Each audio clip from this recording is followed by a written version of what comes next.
Hallelujah. ನನ್ನ ಒಡೆಯನು ರಕ್ಷಕನು ವಿಮೋಚಕನು ಅತಿ ಬೇಗನೆ ಬರಲಿರುವ ಮೊದಲಿಂಗನಾದ ಯೇಸು ಕ್ರಿಸ್ತನ ನಾಮದಲ್ಲಿ ಬಂದಿರೋದು ಪ್ರತಿಯೊಬ್ಬರು ಕೂಡ ಒಂದು ನಾನು ತಿಳಿಸ್ತಾ ಇದ್ದೇನೆ. ದೇವರು ನಿಮ್ಮನ್ನು ಅತ್ಯಧಿಕವಾಗಿ ಆಶೀರ್ವಾದ ಮಾಡಲಿ. ಈ ಸಮಯದಲ್ಲಿ ನಮ್ಮ ಬಲಗೈನ ಮೇಲೆ ಕೆತ್ತೋಣ, ಈ ವಾಕ್ಯವನ್ನು ಅರಿಕೆ ಮಾಡೋಣ.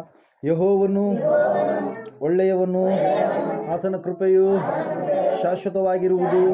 ಯೆಹೋವನು ಒಳ್ಳೆಯವನು, ಆತನ ಕೃಪೆಯು ಶಾಶ್ವತವಾಗಿರುವುದು. ಯೆಹೋವನು ಒಳ್ಳೆಯವನು, ಆತನ ಕೃಪೆಯು ಶಾಶ್ವತವಾಗಿರುವುದು. ಆಮೇನ್, ಆಮೇನ್, ಆಮೇನ್. ಹಲ್ಲೆಲೂಯಾ. ಈ ಸಮಯದಲ್ಲಿ ಒಂದು ವ್ಯತ್ಯಾಸಕರವಾಗಿರ್ತಕ್ಕಂಥ ಸಂದೇಶದ ಕಡೆಗೆ ನಾವು ಹೋಗ್ಲಿಕ್ಕಿದ್ದೇವೆ. ಮತ್ತೊಂದು ಸಾರಿ ವಾಕ್ಯಾಸಕ್ತಿವುಳ್ಳಂಥ ನಿಮ್ಮೆಲ್ಲರನ್ನು ನಾನು ಯೇಸುವಿನ ನಾಮದಲ್ಲಿ ವಂದಿಸುವನಾಗಿದ್ದೇನೆ. Praise the Lord. ಹಲ್ಲೆಲೂಯಾ. ಕೀರ್ತನೆಗಳ ಪುಸ್ತಕ 34ನೇ ಹಾಡು, ಅದರಲ್ಲಿ ಇರುವಂಥ 17ನೇ ವಾಕ್ಯ. 34ನೇ ಕೀರ್ತನೆ 17ನೇ ವಾಕ್ಯ. ಯೆಹೋವನು ನೀತಿವಂತರ ಕೂಗನ್ನ ಕೇಳಿ ಎಲ್ಲ ಕಷ್ಟಗಳಿಂದ ಅವರನ್ನು ಬಿಡಿಸುತ್ತಾನೆ. ಆಮೇನ್, ಆಮೇನ್, ಆಮೇನ್.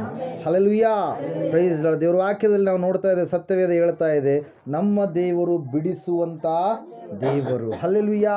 ನಮ್ಮ ದೇವರು ಕಟ್ಟುಗಳು, ಇಕ್ಕಟ್ಟುಗಳು, ಕಷ್ಟಗಳು, ಬಾಧೆಗಳು, ಅನಾರೋಗ್ಯಗಳು, ಶಾಪಗಳು, ದಾಸತ್ವ, ಎಂತೆಲ್ಲ ಸಮಸ್ಯೆಗಳಿಂದ ಆತನು ನಮ್ಮನ್ನ ಬಿಡಿಸುವಂತ ದೇವರಾಗಿದ್ದಾನೆ ಎಂಬುದಾಗಿ ಸತ್ಯವೇದ ಹೇಳ್ತಾ ಇದೆ. ಹಲ್ಲೆಲೂಯಾ. Praise Lord. ದೇವರು ಬಿಡಿಸಬೇಕಾದ್ರೆ ನಾವು ದೇವರಿಗೆ ಕೂಗುವವರಾಗಬೇಕು, ನಾವು ದೇವರಲ್ಲಿ ಪ್ರಾರ್ಥಿಸುವವರಾಗಬೇಕು. ಸತ್ಯವೇದ ಹೇಳ್ತಾ ಇದೆ, ನೀತಿವಂತರ ಕೂಗನ್ನ ಕೇಳಿ ಯೆಹೋವನು ಎಲ್ಲ ಕಷ್ಟಗಳಿಂದ ಅವರನ್ನ ಬಿಡಿಸುತ್ತಾನೆ. ಹಲ್ಲೆಲೂಯಾ. ಬಿಡಿಸುವಂಥದ್ದಂದ್ರೆ ಏನ್ರಿ? ಬಿಡಿಸುವಂಥದ್ದಂದ್ರೆ ಏನು? ಟೈಟಾಗಿ ಕಟ್ಟಿರ್ತೀರಿ ಯಾವುದೋ ಒಂದು ಹಗ್ಗವನ್ನು, ಯಾವುದೋ ಒಂದು ವಸ್ತುವಿಗೆ ಕಟ್ಟಿರ್ತೀರಿ. ಅದನ್ನು ನೀವೇನು ಮಾಡ್ತೀರಿ? ಕಟ್ಟಿರುವಂಥದ್ದನ್ನು ನೀಟಾಗಿ ಬಿಡಿಸ್ತೀರಿ. ಹಲ್ಲೆಲೂಯಾ. ಕಟ್ಟಿದಾಗ ಆ ಸ್ಥಳ ಹೆಂಗಾಗಿರುತ್ತೆ? ಭಯಂಕರವಾಗಿರ್ತಕ್ಕಂಥ ಸ್ಥಿತಿ ಆಗಿರುತ್ತೆ ಅದು, ಆ ಕಟ್ಟಿರ್ತಕ್ಕಂಥ ಸ್ಥಳ. ಹಲ್ಲೆಲೂಯಾ. ಅನೇಕರು ಕಟ್ಟಲ್ಪಟ್ಟಿರ್ತಾರೆ. ಆ ಕಟ್ಟಲ್ಪಟ್ಟಿರ್ತಕ್ಕಂಥ ಸ್ಥಿತಿಯಲ್ಲಿ ಯಾವ ವಿಷಯದಲ್ಲಿ ಕಟ್ಟಲ್ಪಟ್ಟಿರ್ತಾರೆ ಅವರೆಲ್ಲ? ಕಷ್ಟಗಳಂತೆ. ಏನಂತ ಹೇಳ್ತಾ ಇದೆ ವಾಕ್ಯ? ಕಷ್ಟಗಳಿಂದ ಕಟ್ಟಲ್ಪಟ್ಟಿರ್ತಕ್ಕಂಥ ವ್ಯಕ್ತಿಗಳನ್ನ ದೇವ್ರು ಏನು ಮಾಡ್ತಾನಂತೆ? ಬಿಡಿಸುತ್ತಾನೆ. ಹಲ್ಲೆಲೂಯಾ. ಅನೇಕರು ಅನಾರೋಗ್ಯದಲ್ಲಿ ಕಟ್ಟಲ್ಪಟ್ಟಿದ್ದಾರೆ, ದುರಾವಸ್ಥೆಯಲ್ಲಿ ಕಟ್ಟಲ್ಪಟ್ಟಿದ್ದಾರೆ, ಶ್ರಮೆಯಲ್ಲಿ ಕಟ್ಟಲ್ಪಟ್ಟಿದ್ದಾರೆ, ಹಿಂಸೆಯಲ್ಲಿ ಕಟ್ಟಲ್ಪಟ್ಟಿದ್ದಾರೆ, ಭಯಂಕರವಾಗಿರ್ತಕ್ಕಂಥ ಕೆಟ್ಟ ಕಾರ್ಯಗಳಲ್ಲಿ ಕಟ್ಟಲ್ಪಟ್ಟಿದ್ದಾರೆ. ಅವರೆಲ್ಲರನ್ನ ದೇವ್ರು ಏನು ಮಾಡ್ತಾನಂತೆ? ಬಿಡಿಸುತ್ತಾನೆ. ಸತ್ಯವೇದ ಸ್ಪಷ್ಟವಾಗಿ ಹೇಳ್ತಾ ಇದೆ. ಏನಂತ ಹೇಳಿದ್ರೆ, ನೀತಿವಂತರು. ಇದು ಬಹಳ ಮುಖ್ಯವಾಗಿರ್ತಕ್ಕಂಥ ಮಾತು ಸತ್ಯವೇದದಲ್ಲಿ. ಹಲ್ಲೆಲೂಯಾ. ಏನ್ರಿ? ನೀತಿವಂತರು. ಯಾರು ನೀತಿವಂತರು ಹೇಳ್ತಾ ಇದೆ ವಾಕ್ಯ? ಯಾರನ್ನ ನೀತಿವಂತರು ಎಂಬುದಾಗಿ ಕರಿತಾ ಇದೆ ವಾಕ್ಯ? ಯಾರು ಯೇಸು ಕ್ರಿಸ್ತನ ರಕ್ತದ ಮೂಲಕವಾಗಿ ತೊಳೆಯಲ್ಪಡ್ತಾರೋ ಅವರೇ ಯಾರ್ರೀ? ನೀತಿವಂತರು. 5ನೇ ಅಧ್ಯಾಯ ರೋಮಾಪುರದವರಿಗೆ ಬರೆದ ಪತ್ರಿಕೆ ಒಂದು ಸಾರಿ ನಾವು ನೋಡೋಣ. 3ನೇ ಅಧ್ಯಾಯ ಕೂಡ ತೆಗೆಯೋಣ. 5ನೇ ಅಧ್ಯಾಯ, 3ನೇ ಅಧ್ಯಾಯ, 2 ಅಧ್ಯಾಯಗಳು ತೆಗೆದಿದ್ದೀರಾ? 22 ನಿಮಿಷ 3:22 ಹೋದ್ರು ಫಸ್ಟ್. ಆ ನೀತಿ ದೇವರಿಂದ ಆಗುವ ಆ ನೀತಿ ಯಾವುದೆಂದರೆ ಯೇಸು ಕ್ರಿಸ್ತನನ್ನು ನಂಬುವುದರಿಂದಲೇ ನಂಬುವವರೆಲ್ಲರಿಗೂ ದೊರಕುವ. ಹಲ್ಲೆಲೂಯಾ. ದೇವರಿಂದ ಆಗುವಂತ ನೀತಿ ಯಾವುದೆಂದರೆ ಯೇಸು ಕ್ರಿಸ್ತನನ್ನ ನಂಬುವುದರಿಂದಲೇ ನಂಬುವವರೆಲ್ಲರಿಗೆ ದೊರಕುವಂಥದ್ದು. ಹೆಚ್ಚು ಕಡಿಮೆ ಏನೂ ಇಲ್ಲ. ಎಲ್ಲರೂ ಪಾಪ ಮಾಡಿ ದೇವರ ಮಹಿಮೆಯನ್ನು ಹೊಂದದೆ ಹೋಗಿದ್ದಾರೆ. ಅವರು ನೀತಿವಂತರೆಂದು ನಿರ್ಣಯ ಹೊಂದುವುದು ದೇವರ ಉಚಿತಾರ್ಥವಾದ ಕೃಪೆಯಿಂದಲೇ ಕ್ರಿಸ್ತ ಯೇಸುವಿನಿಂದಾದ ಪಾಪ ವಿಮೋಚನೆಯ ಮೂಲಕವಾಗಿ ಆಗುವುದು. ಈತನು ತನ್ನ ರಕ್ತವನ್ನು ಸುರಿಸಿ ನಂಬಿಕೆ ಇದ್ದವರಿಗಾಗಿ ಕೃಪಾ ಆಧಾರವಾಗಬೇಕೆಂದು ದೇವರು ಈತನನ್ನ ಮುಂದಿಟ್ಟನು. ಹಲ್ಲೆಲೂಯಾ. Praise the Lord. ಯಾರ ಮೂಲಕವಾಗಿರಿ ನೀತಿವಂತರು ಎಂಬುದಾಗಿ ನಮಗೆ ಹೆಸರು ಬರುವಂಥದ್ದು? ದೇವರ ಮೂಲಕವಾಗಿ. ದೇವರು ನರಾವತಾರಿಯಾಗಿ ಬಂದಿರುವಂಥ ಸಮಯದಲ್ಲಿ ಯೇಸು ಕ್ರಿಸ್ತನೆಂಬುದಾಗಿ ನಾಮಧೇಯದ ಮೂಲಕವಾಗಿ ಈ ಲೋಕದಲ್ಲಿ ಆತನು ಜೀವಿಸಿದಂಥ ಸಮಯದಲ್ಲಿ ತನ್ನ ರಕ್ತವನ್ನು ಎಲ್ಲ ಪಾಪಗಳಿಗೋಸ್ಕರವಾಗಿ ಮನುಷ್ಯರ ಆದಾಮನ ಮೊದಲುಗೊಂಡು ಇಲ್ಲಿಯವರೆಗೆ ಯೇಸು ಕ್ರಿಸ್ತನ ಇರುವಂಥದವರೆಗೆ ಮತ್ತು ಮುಂದೆ ಹುಟ್ಟಲಿರುವಂಥ ಎಲ್ಲ ಜನಾಂಗಗಳಿಗೋಸ್ಕರವಾಗಿ ಆತನೇನು ಮಾಡಿದ? ರಕ್ತವನ್ನು ಸುರಿಸಿದ. ಒಬ್ಬ ಆದಾಮನು ತಪ್ಪು ಮಾಡಿದ ಕಾರಣಕ್ಕಾಗಿ, ಅವಳು ತಪ್ಪು ಮಾಡಿದ ಕಾರಣಕ್ಕಾಗಿ, ಪಾಪ ಮಾಡಿದ ಕಾರಣಕ್ಕಾಗಿ ಈ ಲೋಕದೊಳಗಡೆ ಯಾವಾಗ ಪಾಪ ಪ್ರವೇಶ ಮಾಡುತ್ತೆ, ಒಬ್ಬರಿಂದಲೇ ಪ್ರವೇಶ ಆಗಿದ್ದು, ಅದು ಎಲ್ಲರ ಮೇಲೆ ಬಂತು. ಹಲ್ಲೆಲೂಯಾ. ಒಬ್ಬ ಆದಾಮನಿಂದ ಬಂದಿರತಕ್ಕಂಥ ಪಾಪ ಎಲ್ಲ ಮನುಷ್ಯರಿಗೆ ಏನಾಯ್ತದು ಸುತ್ತಿಕೊಳ್ತು. ಅದೇ ರೀತಿಯಾಗಿ ಕಡೆ ಆದಾಮನು ಎಂಬುದಾಗಿ ಕರೆಸಿಕೊಂಡಿರುವಂಥ ಯೇಸು ಕ್ರಿಸ್ತನ ಮೂಲಕವಾಗಿ, ಒಬ್ಬಾತನ ಮೂಲಕವಾಗಿ ಎಲ್ಲರಿಗೂ ಕೂಡ ನೀತಿ ಎನ್ನುವಂಥದ್ದು ಏನಾಯಿತು ಪ್ರವೇಶ ಮಾಡುತ್ತೆ. 15ನೇ ಅಧ್ಯಾಯ 1ನೇ ಕೊರಿಂಥದವರಿಗೆ ಬರೆದ ಪತ್ರಿಕೆಯಲ್ಲಿ ಪೌಲನು ಇದನ್ನೇ ಕುರಿತಾಗಿ ಏನು ಮಾಡ್ತಾನೆ, ಹೇಳುವವನಾಗಿದ್ದಾನೆ. ಸತ್ಯವೇದದಲ್ಲಿ ನಾವು ನೋಡ್ತಾ ಇದ್ದೇವೆ. 15ನೇ ಅಧ್ಯಾಯ ಬೇಗ ತೆಗ್ರಿ, ಬೇಗ ಕೊರಿಂಥದವರಿಗೆ ಬರೆದ ಪತ್ರಿಕೆ 15ನೇ ಅಧ್ಯಾಯ. ಫಸ್ಟ್ ಕೊರಿಂಥಿ 15ನೇ ಅಧ್ಯಾಯ ತೆಗೆದಿದ್ದೀರಾ? ಓದ್ರಿ 46ನೇ ವಚನ 45ರಿಂದ ಓದ್ರಿ. ಮೊದಲನೆಯ ಮನುಷ್ಯನಾದ ಆದಾಮನು ಬದುಕುವ ಪ್ರಾಣಿಯಾದನೆಂದು ಬರೆದದೆ ಅಲ್ಲ. ಕಡೆ ಆದಾಮನು ಬದುಕಿಸುವ ಆತ್ಮನು. ಆತ್ಮಿಕವಾದದ್ದು ಮೊದಲನೇದಲ್ಲ, ಪ್ರಾಕೃತವಾದದ್ದು ಮೊದಲನೇದು, ಆಮೇಲೆ ಆತ್ಮಿಕವಾದದ್ದು. ಮೊದಲನೆಯ ಮನುಷ್ಯನು ಭೂಮಿಯೊಳಗಿಂದ ಉತ್ಪನ್ನನಾಗಿ ಮಣ್ಣಿಗೆ ಸಂಬಂಧಪಟ್ಟವನು. ಎರಡನೆಯ ಮನುಷ್ಯನು ಪರಲೋಕದಿಂದ ಬಂದವನು, ಮಣ್ಣಿನಿಂದ ಹುಟ್ಟಿದವನು ಎಂಥವನು, ಮಣ್ಣಿಗೆ ಸಂಬಂಧಪಟ್ಟವರು ಅಂತವರೇ. ಪರಲೋಕದಿಂದ ಬಂದಾತನು ಎಂಥವನೋ, ಪರಲೋಕ ಸಂಬಂಧಪಟ್ಟವರು ಅಂತವರೇ. ನಾವು ಮಣ್ಣಿನಿಂದ ಹುಟ್ಟಿದವರ ಸಾರೂಪ್ಯವನ್ನು ಧರಿಸಿಕೊಂಡಿರುವ ಪ್ರಕಾರ ಪರಲೋಕದಿಂದ ಬಂದಾತನ ಸಾರೂಪ್ಯವನ್ನ ಧರಿಸಿಕೊಳ್ಳಬೇಕು. Hallelujah, praise Lord. ಅದರ ಸಲುವಾಗಿ ಇಲ್ಲಿ ವಾಕ್ಯದಲ್ಲಿ ನಾವು ನೋಡ್ತಾ ಇದ್ದೇವೆ ಪ್ರಿಯರೇ, 27ನೇ ವಚನ ಅದೇ ಅಧ್ಯಾಯದಲ್ಲಿ, ಯಾವ ಪ್ರಕಾರ ಆದಾಮನ ಸಂಬಂಧದಿಂದ ಎಲ್ಲರೂ ಸಾಯುವವರಾದರೂ ಅದೇ ಪ್ರಕಾರ ಕ್ರಿಸ್ತನ ಸಂಬಂಧದಿಂದ ಎಲ್ಲರೂ ಜೀವಿತರಾಗುವರು. ಹಲ್ಲೆಲೂಯಾ. ಯೇಸು ಕ್ರಿಸ್ತನ ಮೂಲಕವಾಗಿ ಈ ಲೋಕದೊಳಗಡೆ ಏನು ಬಂತು? ನೀತಿ ಬಂತು. ಏನು ಬಂತ್ರಿ? ನೀತಿ. ಯಾವ ನೀತಿ ಅದು? ದೇವರಿಂದ ಬಂದಿರುವಂಥ ನೀತಿ. ಯೇಸು ಸ್ವಾಮಿ ಅವರು ಹೇಳ್ತಾರೆ ಏನೆಂಬುದಾಗಿ ಅಂದರೆ, ನಾನು ನಿಮಗೆ ಕೊಡುವಂಥ ಶಾಂತಿ ಅದು ಲೋಕ ಕೊಡುವಂಥ ಶಾಂತಿಯ ರೀತಿಯಲ್ಲಿ ಅಲ್ಲ. ಕೆಲವೊಬ್ಬರಿಗೆ ಟಿ ವಿ ಬಿಟ್ರೆ ಭಾಳ ಸಮಾಧಾನ ಇರುತ್ತೆ. ಟಿ ವಿ ಅಂತ ಸಮಾಧಾನ ಕೊಡುತ್ತೀರಿ, ಲೋಕದ ರೀತಿಯ ಒಂದು ಸಮಾಧಾನ ಕೊಡುತ್ತೆ. ಕೆಲವೊಬ್ಬರಿಗೆ ಮೊಬೈಲ್ಗಳು ಬಿಟ್ರೆ ಸಮಾಧಾನ ಏನೋ ಕಳ್ಕೊಂಡಂಗೆ ಆದಂಗೆ ಆಗಿಬಿಡ್ತಾರೆ. ಇಲ್ಲಾಂದರೆ ಹಲ್ಲೆಲೂಯಾ. ಕೆಲವೊಬ್ರಿಗೆ ಏನಾದರೂ ಕೆಲಸ ಇಲ್ಲ ಅಂತಂದರೆ ಅವ್ರಿಗೆ ಸಮಾಧಾನನೇ ಇರಲ್ಲ. ಕೆಲಸ ಮಾಡಿದ್ರೆ ಅವ್ರಿಗೆ ಸಮಾಧಾನ. ಆ ಸಮಾಧಾನದ ಕುರಿತಾಗಿ ದೇವರು ಹೇಳ್ತಾ ಇಲ್ಲ. ಯಾವ ಸಮಾಧಾನ? ಪರಲೋಕದ ಸಮಾಧಾನ. ಹಲ್ಲೆಲೂಯಾ. ಪರಲೋಕದ ಸಮಾಧಾನವನ್ನು ಯಾವಾಗ ನಾವು ಹೊಂದಿಕೊಳ್ಳಕ್ಕೆ ಸಾಧ್ಯ?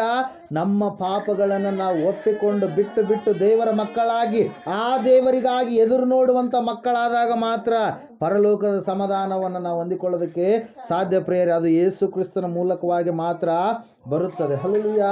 ನಮ್ಮ ಕುಟುಂಬದಲ್ಲಿ ಇರ್ತಾರೆ. ಈಗ ಎಕ್ಸಾಂಪಲ್ ಆಗಿ ಅಂಬಮ್ಮವ್ರನ್ನ ತಗೊಳ್ಳೋಣ. ಅಂಬಮ್ಮವ್ರು ಇಲ್ಲಿಗೆ ಬಂದ್ರೆ ಅವ್ರ ತಂದೆಗೆ ಏನಿಲ್ಲ, ಇಷ್ಟ ಇಲ್ಲ.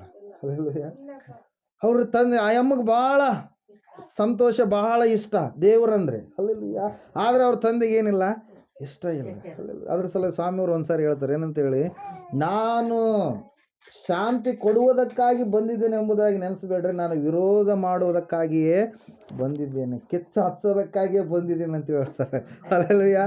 ದೇವರು ನಂಬಿದವರು ಒಂದು ಮನೆಯಲ್ಲಿ ಕುಟುಂಬದಲ್ಲಿದ್ದಾಗ ನಂಬಲಾರ್ದವ್ರು ಇದ್ರು ಏನು ಮಾಡ್ತಾರೆ? ಅವ್ರನ್ನ ವಿರೋಧ ಮಾಡ್ತಾರೆ, ಭಯಂಕರವಾದ ರೀತಿಯಲ್ಲಿ ಅವ್ರನ್ನ ಕಾಣ್ತಾರೆ ಪ್ರಿಯರೇ. ಹಲ್ಲೆಲೂಯಾ. ಆದರೆ ದೇವರು ಯಾವುದಕ್ಕಾಗಿ ಬಂದಿರುವಂಥದ್ದು? ಪರಲೋಕದ ಸಮಾಧಾನವನ್ನು ಭೂಲೋಕದಲ್ಲಿ ಕೊಡುವುದಕ್ಕಾಗಿ. ಹಲ್ಲೆಲೂಯಾ. ಪಾಪದ ಸಮಾಧಾನದಲ್ಲಿ ಅನೇಕರು ಜೀವಿಸ್ತಾ ಇರ್ತಾರೆ. ಪಾಪದ ಸಮಾಧಾನ ಮುಖ್ಯ ಅಲ್ಲ. ಯಾವ ಸಮಾಧಾನ ಮುಖ್ಯ? ದೇವರಿಂದ ಆಗುವಂಥ ಸಮಾಧಾನ. ಅಲ್ಲಿ ವಾಕ್ಯದಲ್ಲಿ ನಾವು ನೋಡ್ತಾ ಇದ್ದೇವೆ. 5ನೇ ಅಧ್ಯಾಯ ರೋಮಾಪುರದಕ್ಕೆ ಬರೆದ ಪತ್ರಿಕೆ 1ನೇ ವಚನದಲ್ಲಿ ವಾಕ್ಯ ಸ್ಪಷ್ಟವಾಗಿ ತಿಳಿಸ್ತಾ ಇದೆ. ಹೀಗಿರಲಾಗಿ ನಾವು ನಂಬಿಕೆಯಿಂದ ನೀತಿವಂತರಾದ ಕಾರಣ ನಮ್ಮ ಕರ್ತನಾದ ಯೇಸು ಕ್ರಿಸ್ತನ ಮೂಲಕ ದೇವರೊಂದಿಗೆ ಉಂಟಾದ ಸಮಾಧಾನದಲ್ಲಿ ಇರೋಣ. ಯಾರ ಮೂಲಕವಾಗಿ ಉಂಟಾಗಿರುವಂಥ ಸಮಾಧಾನ ಇದು? ದೇವರೊಂದಿಗೆ. ಹಲ್ಲೆಲೂಯಾ. Praise Lord. ದೇವ್ರ ವಾಕ್ಯದಲ್ಲಿ ನಾವು ನೋಡ್ತಾ ಇದ್ದೇವೆ, ಸತ್ಯವೇದ ಹೇಳ್ತಾ ಇದೆ ಪ್ರೇಯರ್ ಏನಂತ ಹೇಳಂದ್ರೆ, ಆತನು ನೀತಿವಂತರ ಕೂಗನ್ನ ಕೇಳ್ತಾನೆ. ಆತನು ನೀತಿವಂತರ ಕೂಗನ್ನ ಕೇಳಿ ಅವರನ್ನ ಒಂದು ಕಷ್ಟ ಅಲ್ಲ ಎಲ್ಲಾ ಕಷ್ಟಗಳಿಂದ ಅವ್ರನ್ನ ಏನ್ ಮಾಡ್ತಾನೆ, ಬಿಡಿಸ್ತಾನೆ ಪ್ರೇಯರ್. ದೇವ್ರ ವಾಕ್ಯದಲ್ಲಿ ಸ್ಪಷ್ಟವಾಗಿ ನಾವು ನೋಡ್ತಾ ಇದ್ದೇವೆ ದೇವರು ಯಾರ್ಯಾರನ್ನ ಬಿಡಿಸಿದ, ಯಾವ ರೀತಿಯಾಗಿ ಬಿಡಿಸಿದನು ಎಂಬುದಾಗಿ ಈ ಸಮಯದಲ್ಲಿ ನಾವು ನೋಡೋಣ. ಮೊಟ್ಟ ಮೊದಲನೇದಾಗಿ ಸತ್ಯವೇದ ಪುಸ್ತಕ ನೀವು ತೆಗೆದರಲ್ಲಿ ಮೊಟ್ಟ ಮೊದಲನೇದಾಗಿ ನಾವು ನೋಡೋಣ, ದಾನಿಯೇಲನ ಪ್ರವಾದನೆ ಗ್ರಂಥ 3ನೇ ಅಧ್ಯಾಯ 17ನೇ ವಚನ ಅನ್ಕೊಂತೀನಿ. ಒಂದ್ಸಾರಿ ಓದ್ತೀರಾ? ದಾನಿಯೇಲ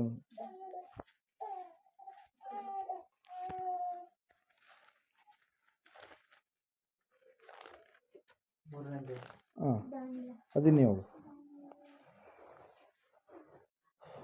ಅರಸೆ, ನಾವು ಸೇವಿಸುವ ದೇವರಿಗೆ ಚಿತ್ತವಿದ್ದರೆ ಆತನು ದಗದಗನೆ ಉರಿಯುವ ಆವಿಗೆಯೊಳಗಿಂದ ನಮ್ಮನ್ನ ಬಿಡಿಸಬಲ್ಲನು, ಹೇಗೂ ನಿನ್ನ ಕೈಯಿಂದ ನಮ್ಮನ್ನ ಬಿಡಿಸುವನು. Hallelujah, praise Lord. ದೇವರು ವಾಕ್ಯದಲ್ಲಿ ನಾವು ನೋಡ್ತಾ ಇದ್ದೇವೆ, ಸತ್ಯವೇದ ಹೇಳ್ತಾ ಇದೆ, ಶಾದ್ರಕ್, ಮೇಷಕ್, ಅಬೇದ್ನೆಗೋ ಎನ್ನುವ ಮಕ್ಕಳು ಯವನಸ್ಥರು ಏನ್ ಮಾಡ್ತಾ ಇದ್ದಾರೆ, ದೇವರಿಗೋಸ್ಕರವಾಗಿ ದುಡಿತಾ ಇದ್ದಾರೆ, ತವಕ ಪಡ್ತಾ ಇದ್ದಾರೆ. ಬೇರೊಂದು ದೇಶದಲ್ಲಿ, ಭಾಷೆ ಗೊತ್ತಿರಲಾರ್ದಂಥ ಒಂದು ದೇಶದಲ್ಲಿ, ಸಂಸ್ಕೃತಿ ಬೇಡವಾದಂಥ ಒಂದು ದೇಶದಲ್ಲಿ, ಅಲ್ಲಿ ಅಲೆಮಾರಿಗಳಾದಂಥ ಒಂದು ಸ್ಥಿತಿಯಲ್ಲಿ ಅವರು ಇದ್ರು ಪ್ರಿಯರೇ. ಬಂಧಿಸಿ ಅವರನ್ನು ಏನು ಮಾಡಿದ್ದಾರೆ, ಸೆರೆಯಾಳುಗಳ ರೀತಿಯಲ್ಲಿ ಅವ್ರನ್ನ ಕರೆದುಕೊಂಡು ಹೋದಂಥ ಸಮಯದಲ್ಲಿ ಅಲ್ಲಿ ಅವರು ದೇವರಿಗೆ ಮೆಚ್ಚುಗೆಯಾದ ರೀತಿಯಲ್ಲಿ ನಡೀತಾ ಇದ್ದಾರೆ, ಜೀವಿಸ್ತಾ ಇದ್ದಾರೆ ಪ್ರಿಯರೇ. ದೇವ್ರ ವಾಕ್ಯ ಹೇಳ್ತಾ ಇದೆ ಸ್ಪಷ್ಟವಾಗಿ, ಶಾದ್ರಕ್, ಮೇಷಕ್, ಅಬೇದ್ನೆಗೋ ಎನ್ನುವಂಥವರು ಸೃಷ್ಟಿಕರ್ತನಾದ ದೇವರಿಗೋಸ್ಕರವಾಗಿ ಏನು ಮಾಡ್ತಾ ಇದ್ರು, ಜೀವಿಸ್ತಾ ಇದ್ರು, ತವಕ ಪಡ್ತಾ ಇದ್ರು. ತಮ್ಮ ಕೆಲಸ ಕಾರ್ಯಗಳಲ್ಲಿ ಪ್ರಾಮಾಣಿಕವಾಗಿ ಅವ್ರು ಏನು ಮಾಡ್ತಾ ಇದ್ರು, ದುಡಿತಾ ಇದ್ರು ಪ್ರಿಯರೇ. ದೇವರು ನಮ್ಮನ್ನು ನೋಡ್ತಾ ಇದ್ದಾನೆ. ನಾವು ಮಾಡುವಂಥದ್ದು ದೇವರಿಗೆ ಮರೆಯಾಗಿ ಇರುವುದಿಲ್ಲ. ನಮ್ಮ ದೇವರು ಸೃಷ್ಟಿಕರ್ತನಾದ ದೇವರು, ಭೂಮಿಯನ್ನು ಆಕಾಶವನ್ನು ಉಂಟು ಮಾಡಿದಂಥ ಮಹಾದೇವರು ಆತನು ಎಂಬುದಾಗಿ ಹೇಳಿ ಒಬ್ಬ ರಾಜನಿಗೆ ಶೆಡ್ಡು ಹೊಡೆದು ಏನು ಮಾಡಿದ್ದಾರೆ, ಅಲ್ಲಿ ನಿಂತುಕೊಂಡು ಮಾತಾಡ್ತಾ ಇದ್ದಾರೆ ಪ್ರಿಯರು. ಏನೆಂಬುದಾಗಿ ಮಾತಾಡ್ತಾ ಇದ್ದಾರೆ, ರಾಜ ಒಂದು ದೂರ ಎನ್ನುವಂಥ ಬಯಲಿನಲ್ಲಿ ಏನು ಮಾಡಿದ್ದಾನೆ, 60 ಮೊಳ ಎತ್ತರದ ದೊಡ್ಡದಾಗಿರ್ತಕ್ಕಂಥ ವಿಗ್ರಹವನ್ನು, ಬಂಗಾರದ ವಿಗ್ರಹವನ್ನು ನಿಂದ್ರಿಸಿದ್ದಾನೆ. ಅದಕ್ಕೆ ಎಲ್ಲರೂ ಕೂಡ ನೀವು ಕೈ ಮುಗಿಬೇಕು. ತುತ್ತೂರಿ ಶಬ್ದ ಯಾವಾಗ ಆಗುತ್ತೋ ಆ ಸಮಯದಲ್ಲಿ ನೀವು ಅದಕ್ಕೆ ಏನು ಮಾಡಬೇಕು, ಕೈ ಮುಗಿಬೇಕು ಅಂತೇಳಿ ಎಲ್ಲರೂ ಮುಗಿದಿದ್ದಾರೆ. ಆದರೆ ಇವರು ಮೂವರು ಮಾತ್ರ ಆಗಿ ನಿಂತ್ಕೊಂಡಿದ್ದಾರೆ. ಹಲ್ಲೆಲೂಯಾ. ಅಲ್ಲಿ ನಾವು ನೋಡ್ತಾ ಇದ್ದೀವಿ, ಆ ಸಮಯದಲ್ಲಿ ದೇವ್ರ ವಾಕ್ಯ ಹೇಳ್ತಾ ಇದೆ, ಇವರು ತಮ್ಮ ನಂಬಿಕೆಯ ಮುನ್ನ ಯಾವ ರೀತಿಯಾಗಿ ವ್ಯಕ್ತಪಡಿಸ್ತಾ ಇದ್ದಾರೆ ಎಂಬುದಾಗಿ. ಹಲ್ಲೆಲೂಯಾ. ಏನಂತ ಹೇಳಂತ ಇದ್ದಾರೆ, ದೇವರು ನಮ್ಮನ್ನು ಏನು ಮಾಡ್ತಾನೆ, ಬಿಡಿಸಬಲ್ಲನು, ಹೇಗೂ ನಿನ್ನ ಕೈಯಿಂದ ನಮ್ಮನ್ನು ಏನು ಮಾಡ್ತಾನೆ, ದೇವರು ಬಿಡಿಸ್ತಾನೆ. ಅವರ ಆ ಒಂದು ಏನಂತ ಹೇಳ್ತೀವಿ, ನಂಬಿಕೆ ಯಾವ ಮಟ್ಟಿಗೆ ದೇವ್ರ ಮೇಲೆ ಇದೆ ನೋಡ್ರಿ. ಹಲ್ಲೆಲೂಯಾ. ಅದರ ಸಲುವಾಗಿ ನಂಬಿಕೆ ಬಹಳ ಮುಖ್ಯ. ಅವರು ಎಲ್ಲಿ ಬೀಳಲಿಕ್ಕಿದ್ದಾರೆ, ಈಗ ಬೆಂಕಿಯಲ್ಲಿ ಬೀಳಲಿಕ್ಕಿದ್ದಾರೆ. 7ರಷ್ಟು ನಿತ್ಯವಾದ ಅಗ್ನಿ ಹೆಚ್ಚು ಮಾಡಿದಂಥ ಸಮಯದಲ್ಲಿ ಅಲ್ಲಿ ವಾಕ್ಯ ಹೇಳ್ತಾ ಇದೆ, ದೇವರು ಅವರ ಮೊರೆಯನ್ನ ಕೇಳಿದನು, ದೇವರು ಅವರ ವಿಜ್ಞಾಪನೆಯನ್ನ ಕೇಳಿದನು. ದೇವರು ಅವರು ಯಾವ ರೀತಿಯ ನಂಬಿಕೆ ಉಳ್ಳವರಾಗಿ ಇದ್ರು ಆ ನಂಬಿಕೆ ಪ್ರಕಾರ ಅವರ ಜೀವಿತದಲ್ಲಿ ಕಾರ್ಯವನ್ನ ಮಾಡಿದನು ಎಂಬುದಾಗಿ. ಹಲ್ಲೆಲೂಯಾ. ಅದರ ಸಲುವಾಗಿ ದೇವರ ವಾಕ್ಯದಲ್ಲಿ ನಾವು ನೋಡ್ತಾ ಇದ್ದೇವೆ, ಸತ್ಯವೇದ ಹೇಳ್ತಾ ಇದೆ ಪ್ರೇಯರ್, ಆತನು ನೀತಿವಂತರ ಕೂಗನ್ನು ಕೇಳಿ ಅವರನ್ನು ಎಲ್ಲ ಕಷ್ಟಗಳಿಂದ ಏನು ಮಾಡ್ತಾನೆ, ಆತ ಬಿಡಿಸುತ್ತಾನೆ ಪ್ರಿಯರೇ. ದೇವ್ರ ವಾಕ್ಯದಲ್ಲಿ ನಾವು ನೋಡ್ತಾ ಇದ್ದೇವೆ, ಸತ್ಯವೇದ ಸ್ಪಷ್ಟವಾಗಿ ತಿಳಿಸ್ತಾ ಇದೆ. ಇವತ್ತು ನಾನು ನೀವು ತಿಳಿದುಕೊಳ್ಬೇಕಾಗಿರ್ತಕ್ಕಂಥ ಅಂಶ ಒಂದೇ, ದೇವರು ನನ್ನನ್ನು ಬಿಡಿಸುತ್ತಾನೆ, ನಮ್ಮನ್ನು ಬಿಡಿಸುತ್ತಾನೆ. ಕಷ್ಟಗಳಿಂದ, ಇಕ್ಕಟ್ಟುಗಳಿಂದ, ಇಬ್ಬಂದಿ, ಕೊರತೆ ಏನೇ ಇರಲಿ ನಮ್ಮ ದೇವರು ಬಿಡಿಸ್ತಾನೆ ಎನ್ನುವಂಥ ನಂಬಿಕೆ ನಮಗೂ ಕೂಡ ಇರಬೇಕು. ನಮ್ಗೆ ಐತೆ ನಂಬಿಕೆ, ನಾವೇನೋ ಮಾಡಿಬಿಡ್ತೀವಿ, ಇಲ್ಲರೀ ದೇವ್ರು ನನಗೆ ಇದು ಕೊಟ್ಬಿಟ್ಟ, ಅದು ಕೊಟ್ಬಿಟ್ಟ. ಪ್ರೇಯರ್ಗೆ ಹೋದಲ್ಲೆಲ್ಲ ಬರೀ ಅದೇ ಹೇಳ್ತಾ ಇರ್ತಾರೆ, ದೇವ್ರು ಮಾಡಿಬಿಟ್ನರಿ ಅದು. ಹಲ್ಲೆಲೂಯಾ. Praise Lord. ಅವರಿಗೆ ನಂಬಿಕೆ ಇಲ್ಲ, ವಿಶ್ವಾಸ ಇಲ್ಲ. ದೇವ್ರು ನನ್ನನ್ನು ಬಿಡಿಸ್ತಾನೆ ಅಂತೇಳಿ ಅವ್ರ ಬಾಯಿಂದ ಅರಿಕೆ ಮಾಡಿದರೆ ಸಾಕು, ದೇವ್ರು ಅದ್ಭುತವಾಗಿ ನಂಬಿಕೆ ಇಟ್ಟಿರ್ತಕ್ಕಂಥ ಅವ್ರ ಜೀವಿತದಲ್ಲಿ ಏನು ಮಾಡ್ತಾನೆ, ಕಾರ್ಯ ಮಾಡ್ತಾನೆ ಪ್ರಿಯರೇ. ಹಲ್ಲೆಲೂಯಾ. ದೇವ್ರ ವಾಕ್ಯದಲ್ಲಿ ನಾವು ನೋಡ್ತಾ ಇದ್ದೇವೆ, ಸತ್ಯವೇದ ಹೇಳ್ತಾ ಇದೆ ಸ್ಪಷ್ಟವಾಗಿ ಪ್ರಿಯರೇ, ಏನೆಂಬುದಾಗಿ ಅಂದರೆ, ಆತನು ನೀತಿವಂತರನ್ನ ಕೂಗನ್ನು ಕೇಳಿ ಏನು ಮಾಡ್ತಾನಂತೆ, ಎಲ್ಲ ಕಷ್ಟಗಳಿಂದ ಅವ್ರನ್ನ ಬಿಡಿಸ್ತಾನೆ. ಶೋಧನೆಗಳು ಕೆಲವೊಂದು ಸಮಯದಲ್ಲಿ ಅಗ್ನಿ ಬಾಣಗಳಂತೆ ಬರ್ತಾವಂತೆ. ಹೆಂಗೆ ಬರ್ತವೆ, ಬೆಂಕಿ ಯಾವ ರೀತಿಯಾಗಿ ಇರುತ್ತೋ ಆ ರೀತಿಯಾಗಿರ್ತಕ್ಕಂಥ ಶೋಧನೆಗಳು, ಕಷ್ಟಗಳು ನಮ್ಮ ಜೀವಿತದಲ್ಲಿ ಬರ್ತವೆ. ಆದರೆ ನಂಬಿಕೆಯಿಂದ ನಾವು ಅವುಗಳನ್ನು ಏನು ಮಾಡಬೇಕು? ಎದುರಿಸಿ ನಿಲ್ಲಬೇಕು. ದೇವರ ಮೇಲೆ ಇಟ್ಟಿರ್ತಕ್ಕಂಥ ನಂಬಿಕೆ ಅದು ಎಂದಿಗೂ ಕೂಡ ಏನಾಗೋದಿಲ್ಲ, ನಿಷ್ಫಲ ಆಗೋದಿಲ್ಲ. ಪ್ರಿಯರೇ, ಸತ್ಯವಾದ ಸ್ಪಷ್ಟವಾಗಿ ತಿಳಿಸ್ತಾ ಏನೆಂಬುದಾಗಿ ಅಂದರೆ, ಆತನು ಬಿಡಿಸ್ತಾನೆ. ನನ್ನ ದೇವರು ನಮ್ಮನ್ನು ಬಿಡಿಸ್ತಾನೆ, ಕಷ್ಟಗಳಿಂದ ಬಿಡಿಸ್ತಾನೆ. ಯಾವ ಶಾದ್ರಕ್ ಮೇಷಕ್ ಅಬೇದ್ನೆಗೋರನ್ನ ನಿತ್ಯವಾಗಿ ಉರಿಯುವಂಥ 7ರಷ್ಟು ಉರಿಯುವಂಥ ಅಗ್ನಿ ಒಳಗಡೆ ಆತನೇ ಬಂದು ಏನು ಮಾಡಿದವ್ರನ್ನ ಬಿಡಿಸಿದ. ಅದೇ ರೀತಿಯಾಗಿ ನಮ್ಮನ್ನು ಕೂಡ ಬಿಡಿಸ್ತಾನೆ ಅಂತೇಳಿ ನಾವೇನು ಮಾಡಬೇಕು? ನಂಬಬೇಕು. ಅಲ್ಲಿ ದೇವರು ಹೇಳಿರ್ತಕ್ಕಂಥ ಪ್ರತಿಯೊಂದು ಮಾತು ಕೂಡ ಏನಾಗುತ್ತೆ? ಅದು ಭಕ್ತರಾದಂಥ ನಮ್ಮ ಜೀವಿತದಲ್ಲಿ ನೆರವೇರುತ್ತೆ. ಆತನ ಮಕ್ಕಳಾಗಿರ್ತಕ್ಕಂಥ ನಮ್ಮ ಜೀವಿತದಲ್ಲಿ ನೆರವೇರುತ್ತೆ. ಪ್ರಿಯರೇ, ಸತ್ಯವೇದ ಸ್ಪಷ್ಟವಾಗಿ ತಿಳಿಸ್ತಾ ಇದೆ, ಆತನು ಬಿಡಿಸುತ್ತಾನೆ. ಹಲ್ಲೆಲೂಯಾ. ಆತನ ಏನು ಮಾಡ್ತಾನೆ? ಬಿಡಿಸುತ್ತಾನೆ. ಯಾರಾದರೂ ನಿಮ್ಮ ಕೈಗಳನ್ನು ಕಾಲುಗಳನ್ನು ಗಟ್ಟಿಯಾಗಿ ಕಟ್ಟಿ ಎಲ್ಲಾದರೂ ಒಗೆದು ಹೋದ್ರಪ್ಪ ಅಂದ್ರೆ ನೀವು ಏನು ಮಾಡ್ತಾ ಇರ್ತೀರಿ? ಏನು ಮಾಡ್ತಾ ಇರ್ತೀರಿ? ಯಾರಾದರೂ ನನ್ನನ್ನು ಬಿಡಿಸೋದಕ್ಕಾಗಿ ಬರ್ತಾರೋ ಅಂತೇಳಿ ಕಾಯ್ಕೊಂತ ಕೂತ್ಕೊಂಡಿರ್ತೀರಿ. ಯಾಕೆ ಹೇಳ್ರಿ? ಕಟ್ಟುಗಳಲ್ಲಿ ನೀವೇನು ಮಾಡಿದ್ದೀರಿ? ಹಗ್ಗಗಳಿಂದ ಏನು ಮಾಡಿದಿರಿ? ನೀವು ಕಟ್ಟಲ್ಪಟ್ಟಂಥವರಾಗಿದ್ದೀರಿ. ಎಂಥ ಕಷ್ಟ ಎಂಬುದಾಗಿ ಆ ಸಮಯದಲ್ಲಿ ನಾವು ನೋಡುವಾಗ, ಯಾವಾಗಾದರೂ ನಾನು ಇದರಿಂದ ಬಿಡುಗಡೆ ಹೊಂದುತ್ತೀನೇನೋ ಅಂತ ಒಂದು ಸ್ಥಿತಿ ಅವರಿಗೆ ಆಗಿರುತ್ತೆ. ಪ್ರಿಯರೇ, ಹಲ್ಲೆಲೂಯಾ, ಪ್ರೈಸ್ ಲಾರ್ಡ್. ಅದ್ರ ಸಲುವಾಗಿ ಸತ್ಯವೇದದಲ್ಲಿ ನಾವು ನೋಡ್ತಾ ಇದ್ದೇವೆ, ಸತ್ಯವೇದ ಸ್ಪಷ್ಟವಾಗಿ ಹೇಳ್ತಾ ಇದೆ, ಆತನು ಬಿಡಿಸ್ತಾನೆ. ಹಲ್ಲೆಲೂಯಾ. ಇಷ್ಟೇ ನಂಬೇಕು ನಾವು, ಏನು? ದೇವರು ನನ್ನನ್ನು ಬಿಡಿಸುತ್ತಾನೆ. ಬಿಡಿಸುವುದಕ್ಕಾಗಿ ಆತನು ಆ ಲೋಕವನ್ನು ಬಿಟ್ಟು ಈ ಲೋಕಕ್ಕೆ ಹೊರಟು ಬಂದಿದ್ದಾನೆ. ಆತನಿಗೆ ಈಗ ನಿಮ್ಮ ಮಕ್ಕಳ ಬಗ್ಗೆ ನಿಮ್ಗೆ ಹೆಂಗೆ ಚಿಂತೆ ಇರುತ್ತೋ ಆತನಿಗೂ ಕೂಡ ಚಿಂತೆ ಯಾರದ್ರಿ? ನಮ್ಮದೇ. ಹಲ್ಲೆಲೂಯಾ. ಇಷ್ಟೇ ತಿಳ್ಕೊಂಡ್ರೆ ಸಾಕು. ಹಲ್ಲೆಲೂಯಾ. ಆತನಿಗೆ ಚಿಂತೆ ಯಾರದ್ರಿ? ನಮ್ಮ ಚಿಂತೆ. ನಮಗೋಸ್ಕರವಾಗಿ ಆತನು ಚಿಂತಿಸುತ್ತಾನೆ. ಚಿಂತಿಸುವ ಒಂದು ಕಾರಣಕ್ಕಾಗಿ ನಮಗೋಸ್ಕರವಾಗಿ ಆತನು ಏನಾಗಿದ್ದಾನೆ? ತನ್ನ ಪ್ರಾಣವನ್ನೇ ಬಲಿದಾನವಾಗಿ ಕೊಟ್ಟಿದ್ದಾನೆ. ಪ್ರಿಯರೇ, ಅದರ ಸಲುವಾಗಿ ವಾಕ್ಯ ಹೇಳ್ತಾ ಇದೆ, ಇವತ್ತು ಆತನು ನಿನ್ನನ್ನು ಬಿಡಿಸುತ್ತಾನೆ. ಹಲ್ಲೆಲೂಯಾ. ಏನು ಮಾಡ್ತಾನೆ ಆತ?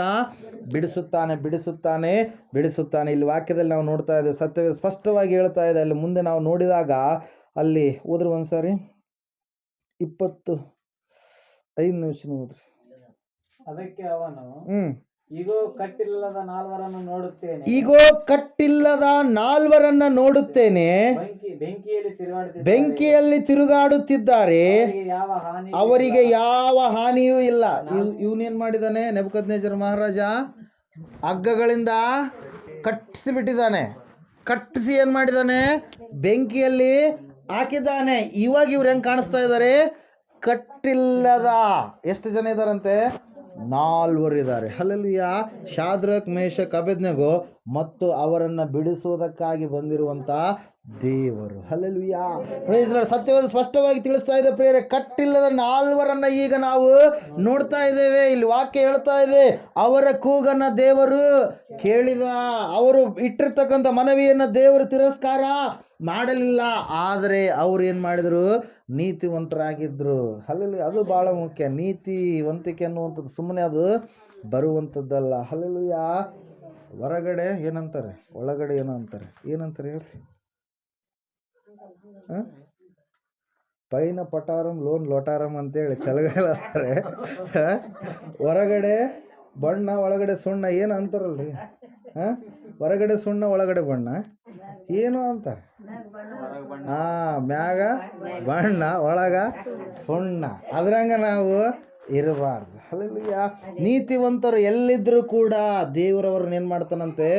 ಬೆಳೆಸ್ತಾನೆ, ಬೆಳವಣಿಗೆ ಮಾಡ್ತಾನೆ. ವಾಕ್ಯ ಹೇಳ್ತಾ ಇದೆ, ನೀತಿವಂತರು ಖರ್ಜೂರ ವೃಕ್ಷಗಳ ಹಾಗೆ ಬೆಳೆಯುವರು. 112ನೇ ಕೀರ್ತನೆಯಲ್ಲಿ ನಾವು ನೋಡ್ತಾ ಇದ್ದೇವೆ. ಸತ್ಯವೇ ಸ್ಪಷ್ಟವಾಗಿ ಹೇಳ್ತಾ ಇದೆ, ನೀತಿವಂತರನ್ನ ದೇವರು ತನ್ನ ನಂಬಿದಂಥ ಮಕ್ಕಳನ್ನು ಎಂದಿಗೂ ಕೂಡ ಏನು ಮಾಡಲ್ಲಂತ ಆತ ಕೈ ಬಿಡೋದಿಲ್ಲ. 2ನೇ ವಚನ ಓದ್ರಿ.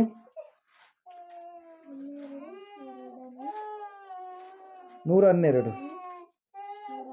ಅವನ ಸಂತಾನವು ಲೋಕದಲ್ಲಿ ಬಲಿಷ್ಠವಾಗುವುದು. ಯಾರ ಸಂತಾನ? ಫಸ್ಟ್ಲಿಂದ ಓದ್ಬಿಡ್ರಿ. ಯಾಹೂವಿಗೆ ಸ್ತೋತ್ರ. ಯಾವನು ಯೆಹೋವನಲ್ಲಿ ಭಯಭಕ್ತಿ ಉಳ್ಳವನಾಗಿ ಆತನ ಆಜ್ಞೆಗಳಲ್ಲಿ ಅತ್ಯಾನಂದ ಪಡುವನು, ಅವನೇ ಧನ್ಯನು. ಅವನ ಸಂತಾನವು ಲೋಕದಲ್ಲಿ ಬಲಿಷ್ಠವಾಗುವುದು, ನೀತಿವಂತನ ವಂಶವು ಶುಭ ಹೊಂದುವುದು. ಅವನ ಮನೆಯಲ್ಲಿ ಧನೈಶ್ವರ್ಯಗಳಿರುವವು, ಅವನ ನೀತಿಯು ಸದಾ ಕಾಲವು ಫಲಿಸುತ್ತಿರುವುದು. ಹಲ್ಲೆಲೂಯಾ. Praise lord. ಇಲ್ಲಿ ವಾಕ್ಯ ಹೇಳ್ತಾ ಇದೆ ಸ್ಪಷ್ಟವಾಗಿ ಏನಂತೇಳಿ, ನೀತಿವಂತನ ವಂಶವು ಶುಭ ಹೊಂದುತ್ತೆ, ಅವನ ಮನೆಯಲ್ಲಿ ಧನೈಶ್ವರ್ಯಗಳು ಇರ್ತವೆ. ಇದೇ ವಾಕ್ಯ ಹೇಳ್ತಾ ಇರೋದು. ಹಲ್ಲೆಲೂಯಾ. Praise Lord. ಏನಂತ ಹೇಳ್ತಾ ಇದೆ, ನೀತಿವಂತನ ವಂಶ, ಅದಕ್ಕೆ ಶುಭ ಇದೆ ಹೊರತಾಗಿ ಶಾಪ ಎನ್ನುವಂಥದ್ದು ಇಲ್ಲ. ಯಾರು ಆ ನೀತಿವಂತರು? ಯೇಸು ಕ್ರಿಸ್ತನನ್ನು ನಂಬುವವರೆಲ್ಲರೂ ಕೂಡ ಏನಾಗಿದ್ದಾರೆ?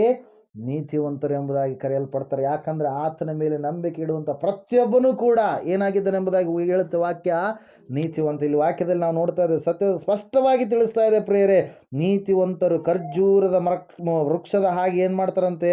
ಬೆಳಿತಾರೆ ಪ್ರಿಯರೇ. ಅದ್ರ ಸಲ ವಾಕ್ಯದಲ್ಲಿ ನಾವು ನೋಡ್ತಾ ಇದ್ದೇವೆ ಸ್ಪಷ್ಟವಾಗಿ ಏನೆಂಬುದಾಗಿ. 98ನೇ ಕೀರ್ತನೆ ಒಂದ್ಸಾರಿ ಓದ್ರಿ.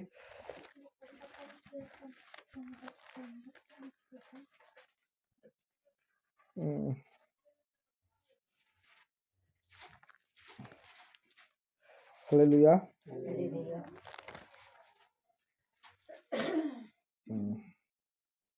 ನಿಮಿಷ.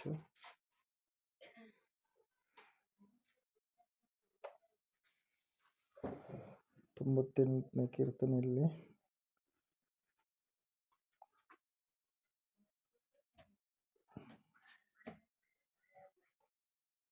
ಓದ್ರಿ. 7ನೇದಲ್ಲ 3ನೇ ವಚನ ಓದ್ರಿ. ಆತನು ಇಸ್ರಾಯೇಲಿನ ಮನೆತನದವರ ಕಡೆಗಿದ್ದು ತನ್ನ ಪ್ರೀತಿ ಸತ್ಯತೆಗಳನ್ನು ನೆನಪು ಮಾಡಿಕೊಂಡಿದ್ದಾನೆ. ಹಲ್ಲೆಲೂಯಾ. ಮತ್ತೇನ್ ಹೇಳ್ತಾ ಇದೆ ಮುಂದೆ ಓದ್ರಿ. ಭೂಲೋಕದ ಎಲ್ಲಾ ಕಡೆಯವರೆಗೂ ನಮ್ಮ ದೇವರಾದ ರಕ್ಷಾ ಕಾರ್ಯವನ್ನು ನೋಡಿದ್ದಾರೆ. ಏನಂತ ಹೇಳ್ತಾ ಇದೆ ವಾಕ್ಯ? ರಕ್ಷಾ ಕಾರ್ಯವನ್ನು ನೋಡಿದ್ದಾರೆ. ಹಲ್ಲೆಲೂಯಾ. Praise Lord. ನಾವು ನೋಡ್ತಾ ಇದ್ದೇವೆ, ನೀತಿವಂತರ ಪರವಾಗಿ, ತನ್ನ ಮಕ್ಕಳ ಪರವಾಗಿ ಆತನ ಏನ್ ಮಾಡ್ತಾನಂತೆ? ಕಾರ್ಯವನ್ನ ಮಾಡ್ತಾನೆ ಪ್ರಿಯರೇ. ಸ್ಪಷ್ಟವಾಗಿ ನಾವು ನೋಡ್ತಾ ಇದ್ದೇವೆ, ಭೂಲೋಕದ ಎಲ್ಲ ಕಡೆಯವರು ನಮ್ಮ ದೇವರ ರಕ್ಷಾ ಕಾರ್ಯ. ಯಾರ ಜೀವಿತದಲ್ಲಿ? ಅದು ತನ್ನನ್ನು ನಂಬಿದಂಥ ಮಕ್ಕಳ ಜೀವಿತದಲ್ಲಿ. ಸತ್ಯವೇದ ಹೇಳ್ತಾ ಇದೆ ಏನೆಂಬುದಾಗಿ ಅಂದರೆ, ನೀತಿವಂತರ ಕೂಗನ್ನು ಆತನು ಕೇಳ್ತಾನೆ, ಎಲ್ಲ ಕಷ್ಟಗಳಿಂದ ಅವ್ರನ್ನ ಏನು ಮಾಡ್ತಾನೆ? ಬಿಡಿಸ್ತಾನೆ, ಉದ್ಧಾರ ಮಾಡ್ತಾನೆ, ಕಟ್ಟುಗಳಿಂದ ಸ್ವತಂತ್ರ ಮಾಡ್ತಾನೆ. ಅದ್ರ ಸಲುವಾಗಿ ಒಂದ್ಸಾರಿ ವಸಂತಮ್ಮರು ಏನು ಹಾಡು ಆಡಿದಂಗಿತ್ತು, ಯಾವುದು? ಕಟ್ಟುಗಳಿಂದ ಬಿಡಿಸುವಂಥದ್ದು ಆರಾಧನೆ. ಯಾವ್ದ್ರಿ ಹಾಡೋದು? ಆರಾಧನೆಯಲ್ಲಿ ಬಿಚ್ಚದಂತ ಬಂಧನವಿಲ್ಲ, ಸ್ತುತಿಯಲ್ಲಿ ಬೀಳದಂತ ಕೋಟೆ ಇಲ್ಲ. ಹಲ್ಲೆಲೂಯಾ. Praise Lord. ಯಾಕಂದರೆ ಆ ದೇವರು ಏನು ಮಾಡುವಂಥ ದೇವರಾಗಿದ್ದಾನೆ? ಬಿಡಿಸುವ ದೇವರು, ಬಿಚ್ಚುವ ದೇವರು, ಬಂಧನಗಳನ್ನೆಲ್ಲ ಕಳಚುವಂಥ ದೇವರಾಗಿದ್ದಾನೆ. ಅದ್ರ ಸಲುವಾಗಿ ವಾಕ್ಯದಲ್ಲಿ ನಾವು ನೋಡ್ತಾ ಇದ್ದೇವೆ, ಸತ್ಯವೇ ಸ್ಪಷ್ಟವಾಗಿ ಹೇಳ್ತಾ ಇದೆ ಏನೆಂಬುದಾಗಿ ಅಂದರೆ, ಆತನು ನೀತಿವಂತರ ಕೂಗನ್ನು ಕೇಳ್ತಾನೆ. ನಾವು ಕೂಗುವವರಾಗಬೇಕು, ಮೂಕರ ರೀತಿಯಲ್ಲಿದ್ದರೆ ಪ್ರಯೋಜನ ಇಲ್ಲ. ಹಲ್ಲೆಲೂಯಾ. ದೇವರನ್ನ ಕೂಗುವಂಥವರಿಗೆ ಯಾವತ್ತಿಗೂ ಕೂಡ ಬಂಧನ ಎನ್ನುವಂಥದ್ದು ಏನಾಗಲ್ಲ. ಅಲ್ಲಿ ಇದ್ದರೂ ಕೂಡ ಅದೇನಾಗುತ್ತೆ? ಹೊರಟು ಹೋಗುತ್ತೆ, ಬಿಚ್ಚಲ್ಪಡುತ್ತೆ ಪ್ರೇಯರ್. ಒಂದ್ಸಾರಿ ನೀವು ವಾಕ್ಯವನ್ನು ಓದಿದ್ರಲ್ಲಿ ನಾವು ನೋಡ್ತಾ ಇದ್ದೇವೆ, ಕೂಗ್ತಾ ಇದ್ದಾರೆ. ಯಾರು ಹೇಳ್ರಿ? ಬಾರ್ತಿಮಯ್ಯ ಏನು ಮಾಡ್ತಾ ಇದ್ದಾನೆ? ಕೂಗ್ತಾ ಇದ್ದಾನೆ. ಏನಂತೇಳಿ ಕೂಗ್ತಾ ಇದ್ದಾನೆ ಬಾರ್ತಿಮಯ್ಯ? ಓದ್ರಿ 10ನೇ ಅಧ್ಯಾಯ 48ನೇ ವಚನ, 47ರಿಂದ ಓದ್ರಿ. ಈ ಮಾರ್ಕ್ 10:47.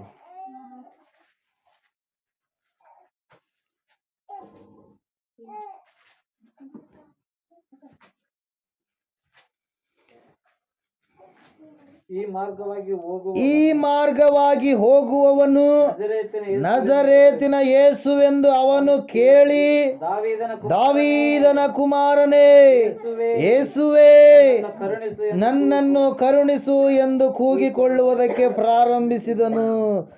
ಅನೇಕರು ಸುಮ್ಮನಿರು ಎಂದು ಅವನನ್ನು ಗದರಿಸಲು ಅವನು, ದಾವೀದನ ಕುಮಾರನೇ, ನನ್ನನ್ನು ಕರುಣಿಸು ಎಂದು ಮತ್ತಷ್ಟು ಕೂಗಿಕೊಂಡನು. ಹಲ್ಲೆಲೂಯಾ. ಕೂಗುವಂಥದ್ದು ಅಂದ್ರೆ ಏನ್ರಿ? ದೇವ್ರ ಹತ್ರ ಬೇಡುವಂಥದ್ದು. ಅದು ಏನಾಗಿದೆ? ಪ್ರಾರ್ಥನೆಯಾಗಿದೆ. ಹಲ್ಲೆಲೂಯಾ.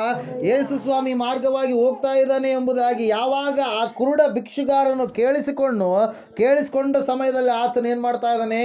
ಕೂಗ್ತಾ ಇದ್ದಾನೆ. ಆತನಿಗೆ ಕಣ್ಣು ಕಾಣಿಸ್ತಾ ಇಲ್ಲ, ಆತನಿಗೆ ಕಿವಿ ಕೇಳಿಸ್ತಾ ಇದೆ, ಮಾತುಗಳು ಬರ್ತಾ ಇದ್ದಾವೆ. ಆತನ ಏನು ಮಾಡ್ತಾ ಇದ್ದಾನೆ? ದೇವ್ರ ಹತ್ರ ಬೇಡ್ತಾ ಇದ್ದಾನೆ, ಪ್ರಾರ್ಥಿಸ್ತಾ ಇದ್ದಾನೆ, ದಾವೀದನ ಕುಮಾರನ, ನನ್ನನ್ನು ಏನು ಮಾಡಿ ನೀನು ಕರುಣಿಸು, ಕರುಣಿಸು, ಕರುಣಿಸು ಎಂಬುದಾಗಿ ಕೂಗಿದಂಥ ಸಮಯದಲ್ಲಿ ಆತನ ಕೂಗು ಯೇಸು ಸ್ವಾಮಿಯನ್ನು ಏನು ಮಾಡ್ತೀರಿ? ನಿಲ್ಲಿಸುವಂಗೆ ಮಾಡಿಬಿಡ್ತು. Hallelujah, praise Lord. ಅಲ್ಲಿ ವಾಕ್ಯ ಹೇಳ್ತಾ ಇದೆ 49ನೇ ವಚನದಲ್ಲಿ, ಆಗ ಯೇಸು ನಿಂತು ಅವನನ್ನು ಕರೆಯಿರಿ ಅನ್ನಲು ಅವರು ಆ ಕುರುಡನನ್ನ ಕರೆದು, ಧೈರ್ಯವಿರಲಿ, ಏಳು, ನಿನ್ನನ್ನು ಕರೆಯುತ್ತಾನೆ ಅಂದನು. Hallelujah, praise Lord. ಅಲ್ಲಿ ವಾಕ್ಯದಲ್ಲಿ ನಾವು ನೋಡ್ತಾ ಇದ್ದೇವೆ ಏನಂತೇಳಿ, ಬಾರ್ತಿಮಾಯನ್ ಏನು ಮಾಡ್ತಾ ಇದ್ದಾನೆ, ಕೂಗ್ತಾ ಇದ್ದಾನೆ. ಅವನಿಗಿರುವಂಥ ಕಷ್ಟ ಏನ್ರಿ? ಅನಾರೋಗ್ಯ. ಏನಿದೆ ಅವನಿಗೆ ಕಷ್ಟ? ಅನಾರೋಗ್ಯ ಇದೆ. ಆ ಅನಾರೋಗ್ಯವನ್ನು ಬಿಡಿಸಬಲ್ಲವ್ರು ಯಾರಾದ್ರೂ ಇದ್ದಾರಾ? ಯಾರು ಕೂಡ ಎಲ್ಲ ಪ್ರಿಯರೇ. ಯಾಕಂದರೆ ಹುಟ್ಟು ಕುರುಡನಾಗಿದ್ದಾನೆ. ಕಣ್ಣಿಗೆ ಕಾಣಲಾರದಂಥ ಸ್ಥಿತಿಯಲ್ಲಿ ನರಗಳೆಲ್ಲ ದೌರ್ಬಲ್ಯವಾಗಿ ಹುಟ್ಟುತ್ತಲೇ ಕುರುಡನಾಗಿ ಹುಟ್ಟಿರ್ತಕ್ಕಂಥ ಹುಡುಗ ಪ್ರಿಯರೇ. ಯಾರು? ಆ ಬಾರ್ತಿಮಾಯ. ಸತ್ಯವೇ ಸ್ಪಷ್ಟವಾಗಿ ಹೇಳ್ತಾ ಇದೆ, ಯೇಸುವಿನ ಬಗ್ಗೆ ಕೇಳಿದ ಆತನು, ಯೇಸುವಿನ ಬಗ್ಗೆ ತಿಳಿದುಕೊಂಡ ಆತನು ಏನು ಮಾಡ್ತಾ ಇದ್ದಾನೆ? ಯೇಸು ಹೋಗ್ತಾ ಇದ್ದಾನೆ ಎಂಬುದಾಗಿ ಕೇಳಿಸಿಕೊಂಡಂಥ ಸಮಯದಲ್ಲಿ ಏನು ಮಾಡ್ತಾ ಇದ್ದಾನೆ? ಯೇಸುವನ್ನು ಕೂಗ್ತಾ ಇದ್ದಾನೆ. Hallelujah, praise Lord. ವಾಕ್ಯ ಹೇಳ್ತಾ ಇದೆ, ಯೇಸು ಸ್ವಾಮಿ ನಿಂತು ಏನು ಮಾಡಿದ್ರಂತೆ? ಅವನನ್ನು ಕರೆಯಿರಿ ಅಂತೇಳಿ ಏನು ಮಾಡಿದರು? ಹೇಳಿದ್ರು. ಸ್ವಾಮಿಯವರು ಯಾರನ್ನು ಕೂಡ ಏನು ಮಾಡಲ್ಲ? ತಿರಸ್ಕಾರ ಮಾಡಲ್ಲ. ದೇಶವಲ್ಲದ ದೇಶದಿಂದ ಬಂದಿರತಕ್ಕಂಥ ಶತಾಧಿಪತಿ ಬಂದು ಕೇಳ್ತಾ ಇದ್ದಾನೆ ಏನಂತೇಳಿ, ನನ್ನ ಆಳಿಗೆ ಅನಾರೋಗ್ಯ ಇದೆ, ಸ್ವಸ್ಥ ಮಾಡ್ಬೇಕಂತೇಳಿ. 8ನೇ ಅಧ್ಯಾಯ ಮತ್ತೊಂದು ಬರೆದ ಸುವಾರ್ತೆಯಲ್ಲಿ ನಾವು ನೋಡ್ತಾ ಇದ್ದೇವೆ. ನಡಿ ಹೋಗೋಣ ಅಂತೇಳಿ, ನಾನು ನಿನ್ನ ಮನೆಗೆ ಏನು ಮಾಡ್ತೀನಿ? ಬರ್ತೀನಿ ಅಂತೇಳಿ ಹೇಳಿದ್ರು. ಹಲ್ಲೆಲೂಯಾ. ಕೂಗುವ ಎಲ್ಲರಿಗೂ ಆತನು ಸಮೀಪ ಇರುವ ದೇವರು ಎಂಬುದಾಗಿ ಹಾಡುಗಾರನು, ಭಕ್ತನಾಗಿರ್ತಕ್ಕಂಥ ಫಾದರ್ ಬರ್ಕ್ಸ್ಮನ್ ಅವರು ಏನು ಮಾಡ್ತಾರೆ? ಹೇಳ್ತಾರೆ ಪ್ರಿಯರೇ. Hallelujah, praise the lord. ದೇವರ ವಾಕ್ಯದಲ್ಲಿ ನಾವು ನೋಡ್ತಾ ಇದ್ದೇವೆ, ಕೂಗುವಂಥವರಿಗೆ ಆತನು ಸಮೀಪದಲ್ಲಿರುವ ದೇವರು. ಹಲ್ಲೆಲೂಯಾ. ಎಷ್ಟು ದೂರದಲ್ಲಿದ್ದಾನೆ ದೇವರು, ಆದರೂ ನಮ್ಮ ಕೂಗನ್ನು ಆತನ ಏನು ಮಾಡ್ತಾನೆ? ಕೇಳ್ತಾನೆ, ಆಲಿಸ್ತಾನೆ, ಲಾಲಿಸ್ತಾನೆ. ನಮ್ಮ ಜೀವಿತದಲ್ಲಿ ಆತನ ಏನು ಮಾಡ್ತಾನೆ ರೀ? ಮಾಡಬೇಕಾದ ಕಾರ್ಯ ನಾವು ಯಾವುದನ್ನು ಬೇಡಿದೆವೋ ಅದನ್ನು ಕಾರ್ಯಗತಗೊಳಿಸ್ತಾನೆ. ಅದರ ಸಲುವಾಗಿ ವಾಕ್ಯ ಹೇಳ್ತಾ ಇದೆ ಏನಂತೇಳಿ, ನೀತಿವಂತರ ಕೂಗನ್ನು ಕೇಳಿ ಅವರನ್ನು ಎಲ್ಲ ಕಷ್ಟಗಳಿಂದ ಬಿಡಿಸುತ್ತಾನೆ. Hallelujah, praise Lord. ಅದರ ಸಲುವಾಗಿ ಪ್ರಿಯರೇ, ದೇವರ ವಾಕ್ಯದಲ್ಲಿ ನಾವು ನೋಡ್ತಾ ಇದ್ದೇವೆ, ನಾವು ಮೊದಲನೇದಾಗಿ ನೀತಿವಂತರಾಗಬೇಕಾದ್ರೆ ಯೇಸು ಕ್ರಿಸ್ತನ ರಕ್ತದಲ್ಲಿ ತೊಳೆಯಲ್ಪಟ್ಟವರಾಗಿರ್ಬೇಕು. ಎರಡನೇದಾಗಿ ಮತ್ತೆ ಏನಾಗಿರ್ಬೇಕಂತ ಹೇಳ್ತಾ ಇದೆ, ನಾವು ಕಷ್ಟಗಳು ಬಂದಂಥ ಸಮಯದಲ್ಲಿ ಭಯ ಪಡಬಾರ್ದು, ಲೋಕಸ್ಥರ ರೀತಿಯಲ್ಲಿ ನಾವು ಇರಬಾರ್ದು. ಹೆಂಗಿರಬೇಕು? ನಮ್ಮ ದೇವರು ಬಿಡಿಸ್ತಾನೆ. ಅದೊಂದೇ ಮಾತು ಸಾಕು ನಮಗೆ. ಏನ್ರಿ? ಆತನು ಬಿಡಿಸುವಂಥ ದೇವರು ನನ್ನನ್ನು ಬಿಡಿಸ್ತಾನೆ. ಇದೇನು ದೊಡ್ಡದಲ್ಲ. ಎಷ್ಟೋ ಗಂಡಾಂತರಗಳಿಂದ ನನ್ನನ್ನು ತಪ್ಪಿಸಿದ್ದಾನ, ಇದರಿಂದಲೂ ಕೂಡ ನನ್ನನ್ನು ಏನು ಮಾಡ್ತಾನೆ? ತಪ್ಪಿಸ್ತಾನೆ ಎಂಬುದಾಗಿ. Hallelujah, praise Lord. ದೇವ್ರ ವಾಕ್ಯದಲ್ಲಿ ನಾವು ನೋಡ್ತಾ ಇದ್ದೇವೆ, ಆ ದೇವರು ಏನು ಮಾಡ್ತಾನೆ ರೀ? ಬಿಡಿಸ್ತಾನೆ. ಶಾದ್ರಕ್, ಮೇಷಕ್, ಅಬೇದ್ನೆಗೋರ ಕಟ್ಟುಗಳನ್ನು ಆತ ಬಿಚ್ಚಿದ. ಈತನಿಗಿರುವಂಥ ಅನಾರೋಗ್ಯವನ್ನು ದೇವರು ಕೇಳಿ ಏನು ಮಾಡ್ತಾ ಇದ್ದಾನೆ? ನನ್ನಿಂದ ನಿನಗೆ ಏನಾಗಬೇಕು ಎಂಬುದಾಗಿ. ಒಂದ್ಸಾರಿ ಓದ್ರಿ ಅದು ವಾಕ್ಯ, 51ನೇ ವಚನ. ಯೇಸು ಅವನನ್ನು, ನಾನು ನಿನಗೆ ಏನು ಮಾಡಬೇಕೆಂದು ಕೋರುತ್ತೀ ಎಂದು ಕೇಳಲು, ಆ ಕುರುಡನು, ನನಗೆ ಕಣ್ಣು ಬರುವಂತೆ ಮಾಡಬೇಕು ಗುರುವೇ ಅಂದನು. ಯೇಸು ಅವನಿಗೆ, ಹೋಗು, ನಿನ್ನ ನಂಬಿಕೆಯೇ ನಿನ್ನನ್ನು ಸ್ವಸ್ಥ ಮಾಡಿ ಅದೇ ಎಂದು ಹೇಳಿದನು. ಕೂಡಲೇ ಅವನಿಗೆ ಕಣ್ಣು ಬಂದವು. ಅವನು ಆ ದಾರಿಯಲ್ಲಿ ಆತನ ಹಿಂದೆ ಹೋದನು. Hallelujah, praise Lord. ವಾಕ್ಯ ಹೇಳ್ತಾ ಇದೇನೆಂಬುದಾಗಿ, ದೇವರು ಕೂಗಿದಂಥ ಸಮಯದಲ್ಲಿ ದೇವರು ನಿನ್ನೊಟ್ಟಿಗೆ ಮಾತಾಡುವಾಗ ಏನು ಅಂತ ಕೇಳಬೇಕು? ನೀನು ಯಾವುದನ್ನು ಕೂಗಿರ್ತೀಯೋ, ದೇವ್ರ ವಾಕ್ಯದಲ್ಲಿ ನೀನು ಯಾವ್ದು ಅಂದುಕೊಂಡಿರ್ತೀಯೋ ಆ ವಾಕ್ಯ ಬರ್ತಾ ಇರುತ್ತೆ ಕೆಲವೊಂದು ಸಂದರ್ಭದಲ್ಲಿ. ಹಲ್ಲೆಲೂಯಾ. ನನಗೆ ಈ ವಿಷಯದಲ್ಲಿ ದೇವ್ರ ಚಿತ್ತ ಇದೇನೋ ಇಲ್ವೋ ಎನ್ನುವಂಥ ಸ್ಥಿತಿ ನಮಗೆ ಯಾವಾಗ ಗೊತ್ತಾಗುತ್ತೆ? ಅಯ್ಯವ್ರ ಹತ್ರ ಮಾತಾಡಿದಾಗ ಗೊತ್ತಾಗುತ್ತೆ. ಅಥವಾ ದೇವರು ನೇರವಾಗಿ ತನ್ನ ವಾಕ್ಯಗಳನ್ನು ತಿಳಿಸುವಂಥ ಸಮಯದಲ್ಲಿ ನಾನು ದೇವರ ಚಿತ್ತದಲ್ಲಿ ಇದ್ದೀನ ಅಥವಾ ದೇವರ ಚಿತ್ತದಲ್ಲಿ ಇಲ್ವಾ ಎನ್ನುವಂಥದ್ದು ಏನಾಗತ್ತೆ ರೀ? ಗೊತ್ತಾಗತ್ತೆ. ಇಲ್ಲಿ ವಾಕ್ಯ ಹೇಳ್ತಾ ಇದೆ ಏನಂತ ಹೇಳಂದ್ರೆ, ಆತನು ಕರೆದಂಥ ಸಮಯದಲ್ಲಿ, ಯೇಸು ಸ್ವಾಮಿ ಬಳಿಗೆ ಆತನು ಬಂದಂಥ ಸಮಯದಲ್ಲಿ, ನಿನ್ನ ಕೋರಿಕೆ ಏನಾಗಿದೆ ಅದನ್ನು ನನಗೆ ತಿಳಿಸು ಎಂಬುದಾಗಿ ಹೇಳಿದ. ಆತ ನೇರವಾಗಿ ಹೇಳ್ತಾ ಇದ್ದ, ನನಗೆ ಕಣ್ಣು ಬರುವಂತೆ ನೀನು ಮಾಡಬೇಕು. ಈ ಕಟ್ಟನ್ನು ಬಿಚ್ಚುವಂಥವ್ರು ಯಾರೂ ಇಲ್ಲ, ಈ ಅನಾರೋಗ್ಯವನ್ನು ತೆಗೆದುಹಾಕುವಂಥವ್ರು ಯಾರೂ ಇಲ್ಲ, ಇದರಿಂದ ನನಗೆ ಬಿಡುಗಡೆ ಕೊಡುವಂಥವರು ಯಾರೂ ಇಲ್ಲ, ಸ್ವಾಮಿ ನೀನು ಮಾತ್ರ ಎಂಬುದಾಗಿ ಆತನಿಗೆ ಏನು ಮಾಡ್ತಾ ಇದ್ದಾನ್ರಿ? ತನ್ನ ಮೇಲಿರ್ತಕ್ಕಂಥ ಎಲ್ಲ ಭಿಕ್ಷೆ ಪಾತ್ರೆಯನ್ನು ತೆಗೆದಿಟ್ಟು ಯೇಸುವಿನ ಬಳಿಗೆ ಏನು ಮಾಡ್ತಾ ಇದ್ದಾನೆ? ನಂಬಿಕೆಯಿಂದ ಹೋಗ್ತಾ ಇದ್ದಾನೆ. ಯಾಕೆ ಕಟ್ಟಿಗೆನ ಹೋಗದ್ನ, ಯಾಕೆ ಪಾತ್ರೆಯನ್ನು ಹೋಗದ, ಯಾಕೆ ತನಗಿರ್ತಕ್ಕಂಥ ಭಿಕ್ಷೆಯ ಒಂದು ಬಟ್ಟೆಯನ್ನು ಹೋಗದ್ನಂದರೆ, ಆತನು ಯೇಸುವಿನ ಬಳಿಗೆ ಹೋದರೆ ಸಾಕು, ನನಗೆ ಕಣ್ಣು ಬರ್ತವೆ ಅಂತೇಳಿ ನಂಬಿಕೆಯಿಂದ ಆತ ಏನು ಮಾಡಿದ? ಅಲ್ಲಿಗೆ ಹೋದ ಪ್ರಿಯರೇ. ಹಲ್ಲೆಲೂಯಾ. ಅಷ್ಟು ನಂಬಿಕೆ ನಮ್ಮಲ್ಲಿ ಬರಬೇಕಾದ್ರೆ ನಮಗೆ ಭಾಳ ಕಷ್ಟ. ಕೆಲವೊಂದು ಸಾರಿ ನಂಬಿಕೆಯಲ್ಲಿ ಏನಾಗ್ಬಿಡ್ತೀವಿ ನಾವು? ಕುಂದಿ ಹೋಗ್ಬಿಡ್ತೀವಿ, ಸೋತು ಹೋಗ್ಬಿಡ್ತೀವಿ. ಅಲ್ಲಲ್ಲಿ ಅದ್ರ ಸಲುವಾಗಿ ವಾಕ್ಯ ಹೇಳುತ್ತೆ, ನಿಮ್ಮ ನಂಬಿಕೆ ಹೆಚ್ಚಾಗುವಂತೆ ನೀವು ದೇವರಲ್ಲಿ ಪ್ರಾರ್ಥಿಸಬೇಕು. ದೇವರೇ ನಂಬಿಕೆಯನ್ನು ಕೊಡುವಾತ. ಅಲ್ಲಲ್ಲಿಯ ಅದ್ರ ಸಲುವಾಗಿ ನಾವು ನೋಡ್ತೀವಿ 12ನೇ ಅಧ್ಯಾಯದಲ್ಲಿ ನಂಬಿಕೆಯನ್ನು ಹುಟ್ಟಿಸುವವನು ಪೂರೈಸುವವನಾಗಿರುವ ಯೇಸು ಕ್ರಿಸ್ತನೆಂಬುದಾಗಿ ಹೇಳುತ್ತೆ. 12ನೇ ಅಧ್ಯಾಯ ಇಬ್ರಿಯರಿಗೆ ಬರೆದ ಪತ್ರಿಕೆಯಲ್ಲಿ ನಾವು ನೋಡ್ತಾ ಇದ್ದೇವೆ 2-3ನೇ ವಚನದಲ್ಲಿ ನಂಬಿಕೆಯನ್ನು ಓದ್ರಿ ಒಂದ್ಸಾರಿ. 12 ನಂಬಿಕೆಯನ್ನು ಹುಟ್ಟಿಸುವವನು 2-3 ನಂಬಿಕೆಯನ್ನ ಹುಟ್ಟಿಸುವವನು ಪೂರೈಸುವವನು ಆಗಿರುವ ಯೇಸುವಿನ ಮೇಲೆ ದೃಷ್ಟಿ ಇಟ್ಟು ನಮಗೆ ನೇಮಕವಾದ ಓಟವನ್ನು ಸ್ಥಿರ ಚಿತ್ತದಿಂದ ಓಡೋಣ. ನಂಬಿಕೆಯನ್ನು ಹುಟ್ಟಿಸುವಂತಾತ ಯಾರು? ಆತನೇ. ಹಲ್ಲೆಲೂಯ. ಹುಟ್ಟಿಸಿದಂಥ ನಂಬಿಕೆಯನ್ನ ಮತ್ತೆ ಪೂರೈಸುವಂತಾತ ಯಾರು? ಯೇಸುವೇ. ಹಲ್ಲೆಲೂಯ. Praise Lord. ಅದರ ಸಲುವಾಗಿ ವಾಕ್ಯ ಹೇಳ್ತಾ ಇದೆ ಪ್ರಿಯರೇ, ಯೇಸು ತನ್ನ ಮಕ್ಕಳ ಕೂಗನ್ನು ಏನು ಮಾಡ್ತಾನೆ? ಕೇಳ್ತಾನೆ. ಅವ್ರನ್ನ ಏನು ಮಾಡ್ತಾನೆ?